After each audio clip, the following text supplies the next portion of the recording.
Hello everybody, Hyper Mario Sunshine here, and we're back with some more Xenoblade Chronicles Definitive Edition.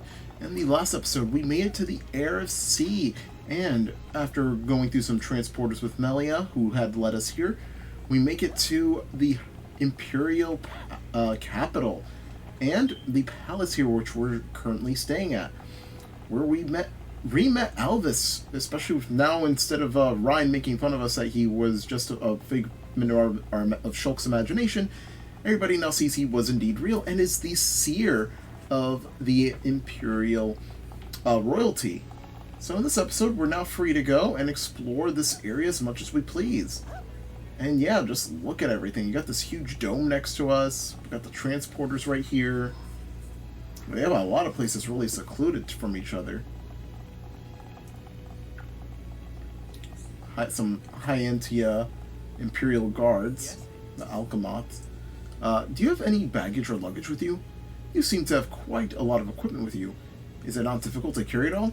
Well, RPG logic, you know, everybody in RPG has some really deep pockets. You know, their pockets are basically hammer space at that point.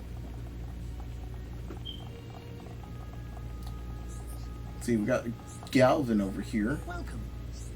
He protected me from the monster's attack. As a result, he was injured himself. I can't bear the guilt. If I hadn't been there, he would never have been injured. I do not wonder who he's talking about. Another Imperial Guard here. Regaining lost confidence seems to take a lot of time. That's definitely what Galvin's struggling with the most right now. But I knew him before this, and I'd like to see him like that again. And we can see the place where Melia went to. We already have some side quests as well. We could jump right into the water, too. Got some citizens. Hey. We learned from the ancient texts. Ancient Hyentia actually saw the Bionis and Mechonis battle, and after the great battle was over, they started to build the city. Yeah, these guys could live for a very long time. LaCroix. Oh dear, oh dear. Why does Ricky randomly do that for an idle animation? That's so hilarious. What should I do? My friend and colleague Galvin was defeated by a monster, and so we're heading to make another attempt at defeating it. Wah! This is crisis, yes? Yes, it sounds bad. The problem is, I've just been assigned to a different mission. At this rate, Galvin will have to go face this monster on his own. Well, we're gonna take his mission instead.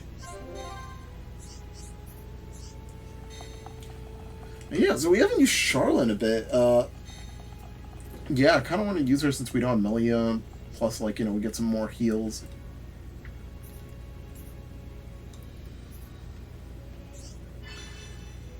Yeah, why not?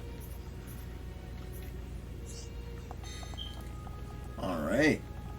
So, let's actually see how much quests we have already from Alchemov. Oh, these are limited time, so we're definitely got to do these off screen, because at some point things will change and we won't be unable to do these quests afterwards, so best be careful. Cannot view this heart to heart quite yet. Yeah, unfortunately, Melia is just in and out of our party. I don't know, that part's just like a bit confused, because, like, you know, you don't really have a, like, in many RPGs where a party member just continuously in and out.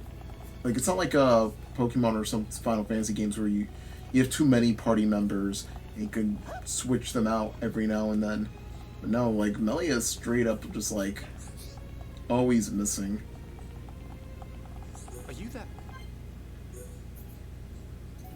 Got ourselves a little shop here. Fortunately, the popular staff is already taken. Can't use that. Well, that one's not good. I think we'll take a cutlass. Yeah, definitely some really good equipment, but I don't want to spend it all just yet, so we'll just buy the weapon for our good old friend Dunban for now. And, like, saying Dunban sometimes, or Dunban, if you guys ever watched, like, the Xenoblade Chronicles Definitive Edition review from IGN, they called Rain. They called Rain and oh my god, and Duncan for instead of, calling them Ryan and Dunbat, which is absolutely hilarious and just makes IGN look really stupid. To have someone that just, calls two characters by their names, which, by the way, aren't even spelt correctly. Like, Ryan is Reyn, and they actually straight up said Rain, the Mortal Kombat character. I don't know why I thought of the Mortal Kombat character before I thought of, like, the actual Rain that we experience every day.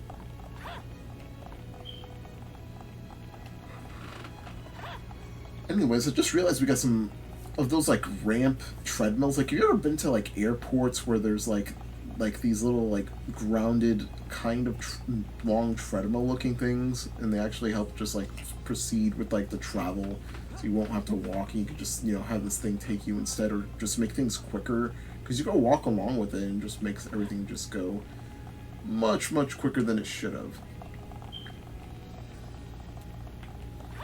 Anyways, where do we go? Oh, right over here.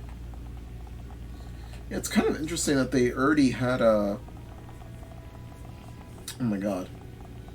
I can't believe I forgot what I was going to say. And I don't like that, because that also means I'm getting tired. So I'm just going to try and keep this up as much as I can before I start actually messing up. Alright, we made it here. Let's go and teleport right away.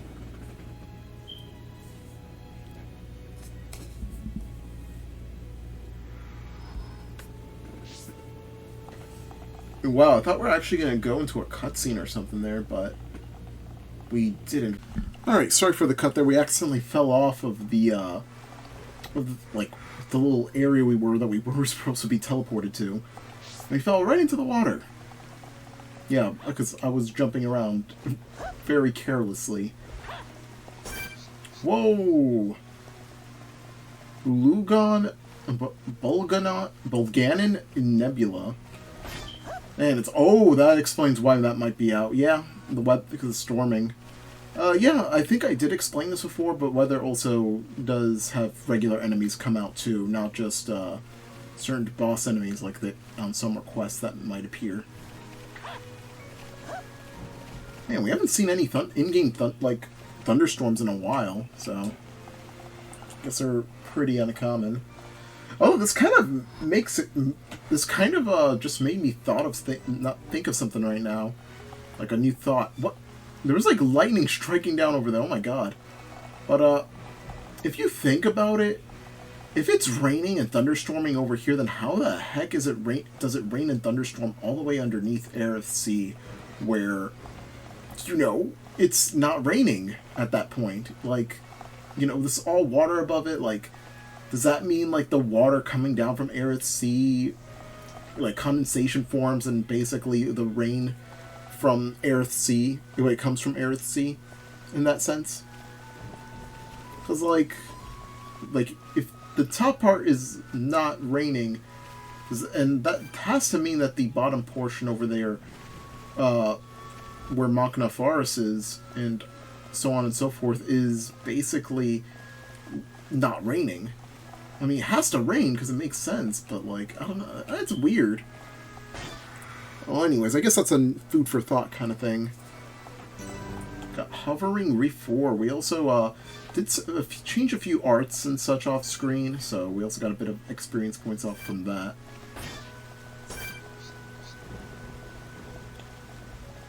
Alright. Oh, it seems that we have our person right over here. Yep. The Alchemoth citizen. The worker finally came to fix the transporter, but he went to get some ether crystals and never came back. You can get the crystal deposit from behind the lighthouse. Do you think you could go and take a look for me? Man, that timing was just so weird. So yeah, without Melia and party, we don't really have our usual go-to combo, but I think this combo is still pretty decent, even though Charlotte has kind of lost in favor because, like, you know, not only do we have good support, but also really good attacking as well, where Charlotte doesn't... Charlotte starts losing that over time. But don't worry, as long as you find, like, some flying enemies, I think she's still pretty decent. Again, I really love Charlotte. For some reason, I keep accidentally about to say, like, Charlotte. Oh, there we go.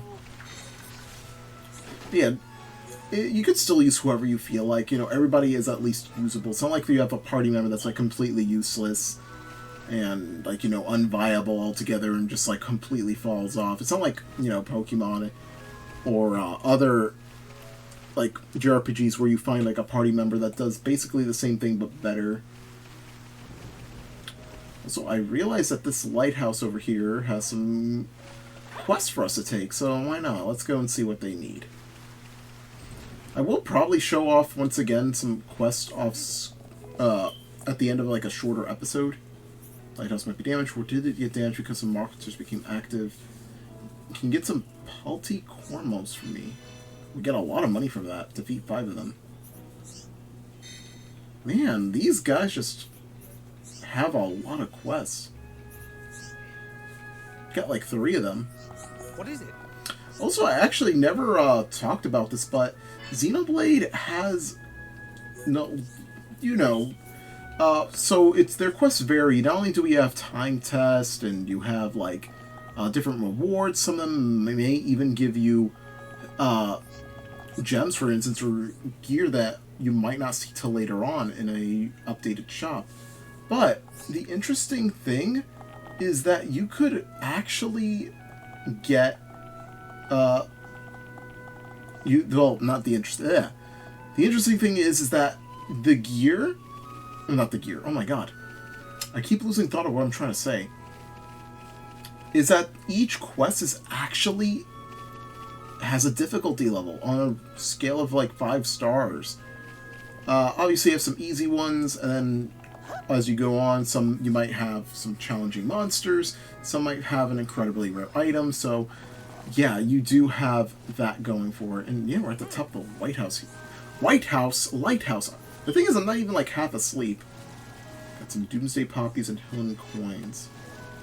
Sure, why not? As you can see, a lot of these like collecting ones are getting more and more stuff that we need to get. So I guess that does seem like the more difficulty is starting to spike up a bit.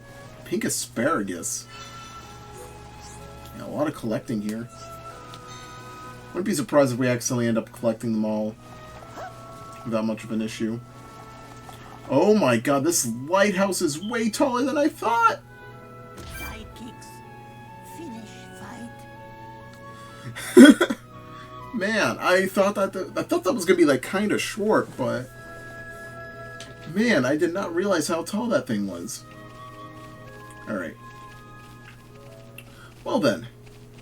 Let's make our way to our destination. I think we'll do some of those quests off screen, but yeah, there is a difficulty on each one. I actually did see some gameplay recently of Xenoblade Chronicles, like the original one on the Wii, and man, it does not look like it aged well. Like, I'll probably eventually show the version, because I did promise that, but like, man, it aged pretty badly.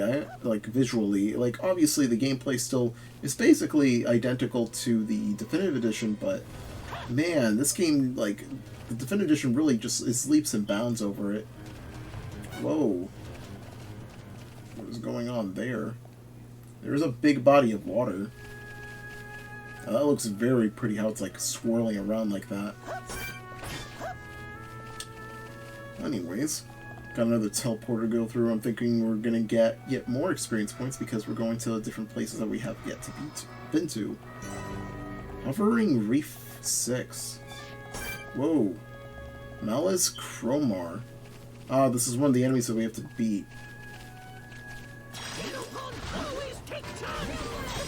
Yeah, these guys are very similar to the... That's what I don't get. Why do these things always, like the nebulas and such, always attack us? Like, we're not attacking them. But yeah, these guys are pretty similar to the lizard enemies that we fought back at, like, the Satchel Marsh. like, they definitely have, like, a reused, like, model of sorts there, as you can see. But, like, they definitely look pretty different.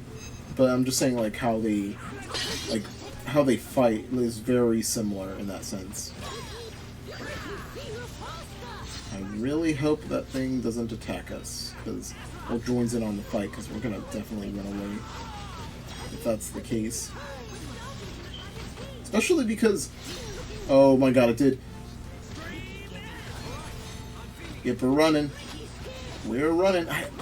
That's like my one grievance, is that I feel like there's just some... Okay, at least we're jumping into some water. But, yeah, some of my few grievances is that sometimes you're just too close to a much, much, much stronger enemy. And, it kind of, like, makes some quests harder to do. And, yeah, it kind of definitely disrupts the pace and makes everything a bit more difficult than it should. Especially, back at, like... near Colony 6, like in Gower Plains, where there was a few collectibles that were just in places where there was just an over-leveled enemy, which made it really difficult to collect stuff. I mean, I actually do wonder if, well, if it's actually possible to get struck by lightning in game. Like, look at that, how close it is.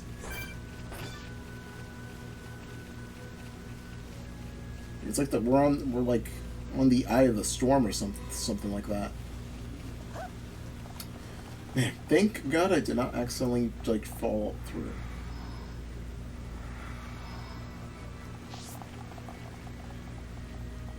Alright, back here, and that thing respawned. Alright, got a chip talon. Alright, there we go, finish that guy off. I'm guessing there's probably going to be a super boss of sorts that is very similar. Or not. I guess maybe these guys are just around. I wouldn't be surprised if there was some sort of super boss. Oh, never mind. Speak of the devil. Got a whole bunch of Chromars here. And it seems that they have a high Entia surrounding them. Oh, we got one more thing to do. Sneaky!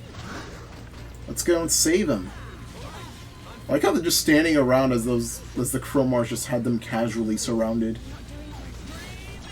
Whoa! What the heck happened to Charla?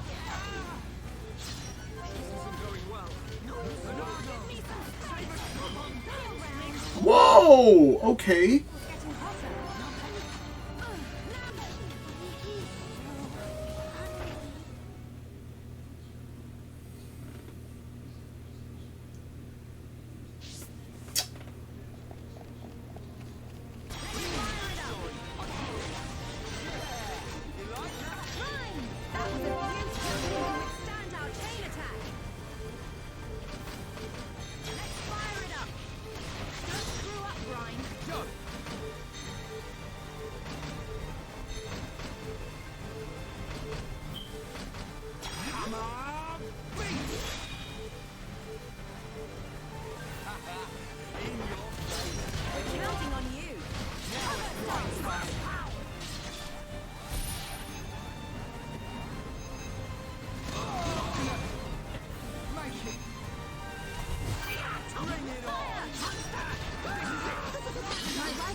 Finally! Holy crap! Took it long enough. Oh my god! Just that they had art seal, and like I don't think I had the right stuff for it. I think I should have been using Shulk, but that worked out at the end. Alright, we got some electric ether. We got, well, deposit here. Alright, let's talk to the worker. Thanks, I thought I was a goner. Things could have turned out really nasty if you hadn't come. I'm off to fix the transporter now. See you around. I hear a water bottle falling in the background. And whoa, that's such a sick shot. Alright, there we go. And I'm guessing we're just auto-transporting ourselves back. Which, honestly, good for us. And that is the extent of my discussions with the Homs that accompanied Melia here. I still cannot believe it. How could a Telethia have grown to such power? And what is your conclusion, Seer? That the Telethia were able to gain such power due to the high levels of ether in the region. In other words, our ether protection is weakening. And so it begins. The resurrection of the Bionis. What of the Monado? I cannot see. My sight is hindered. However, Speak, Seer. it is not certain that the Monado will bring about our destruction. While my sight is hindered, I have seen a slither of light. Is your Majesty not aware of this light as well? Are you referring to Melia? And the young man, Shulk. Could it be that the boy is trustworthy after all? Kallian, we are on the cusp of a significant moment. The investiture ceremony must take place as soon as possible. Your Majesty, since the ministries are already in agreement, we may be able to bypass some of the formalities. Indeed. But she must still earn the blessing of the people. Might I suggest the trial of the tomb? First Consort, such a ritual has not been conducted for generations. We have simply not had a need for it until now. And I feel she is more than equal to the challenge. Mother, the tomb is dangerous. Our records show that many potential successors lost their lives performing the ritual. That child fought and beat the Telethia. It is my belief that she is more than strong enough. Besides, if it was revealed that she avoided such a responsibility, her reputation among the people would be irreparably damaged. I must protest. The First Consort is right. There is much risk, but the rewards are greater. It would seal the people's love for her. Summon Melia. Her thoughts must be heard.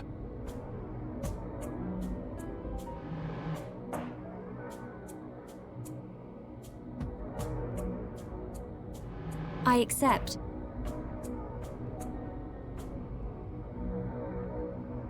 If I am to lead the High Entia despite my mixed heritage, if I am to succeed the throne, then I accept what must be done. I expect nothing less of my successor. The path to greatness is fraught with danger. This shall be your statement to Bionis. Yes, Your Majesty. You are not fit to be Empress. Not now, not ever.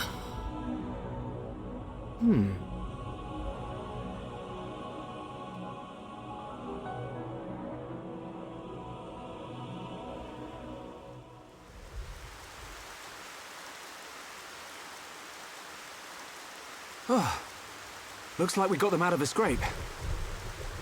Shulk, Ricky tired.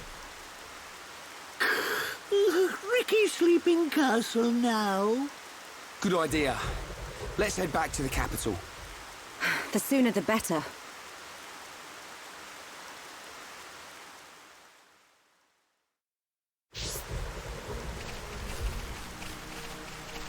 Alright.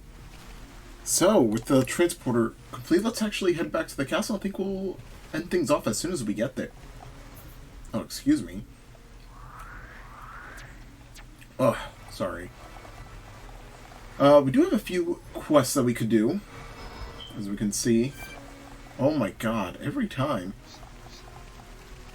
Let's just take, I think we only need one more, so we'll take care of this guy. Also, why? It's thunderstorming again.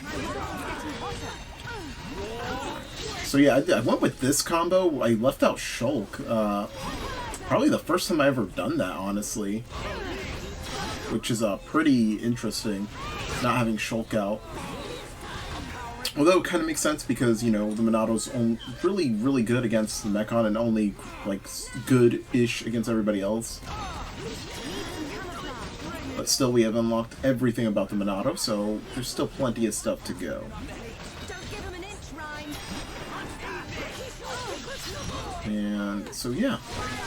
We got to report back and meet up with Melia. Or at least, go back to the castle and see what's going on. Man, I do not like the bindings and whatnot.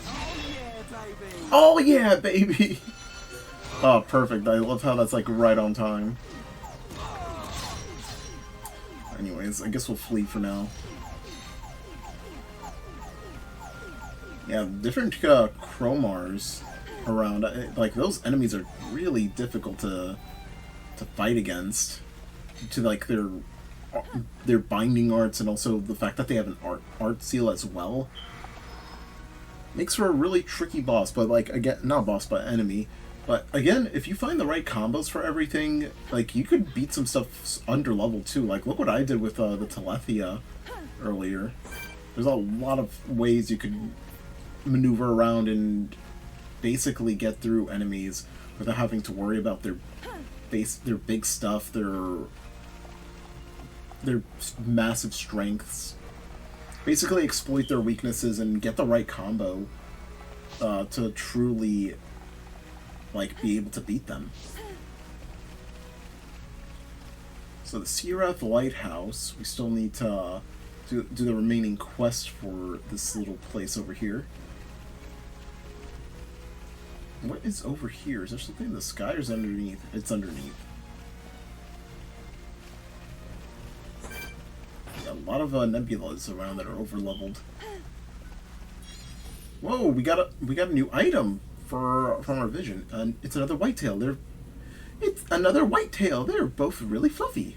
Ricky, want to use them as pillows? We take them back and sleep. All right, so there was our first encounter with that. Yeah, sorry there's a lot of cuts in this episode. Again, that's probably a bit on me, especially with what we're dealing with. There's probably a better way to handle it, but this is the one I could have used Shulk, honestly, which would have been way better, because he has been out of Purge, which would get rid of the seals. So I realized that I'm not sure if that's like living or if it's like mechanical.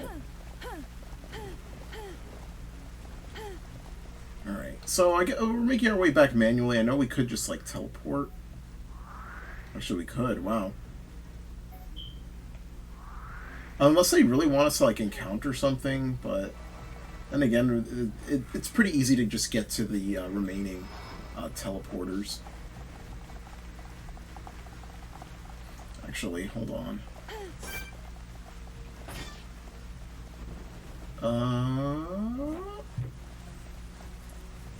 Yeah, I'm just kind of tempted to just teleport away. I don't want to take you guys for too long. Anyways, we're right here. Let's go and head through the center gate.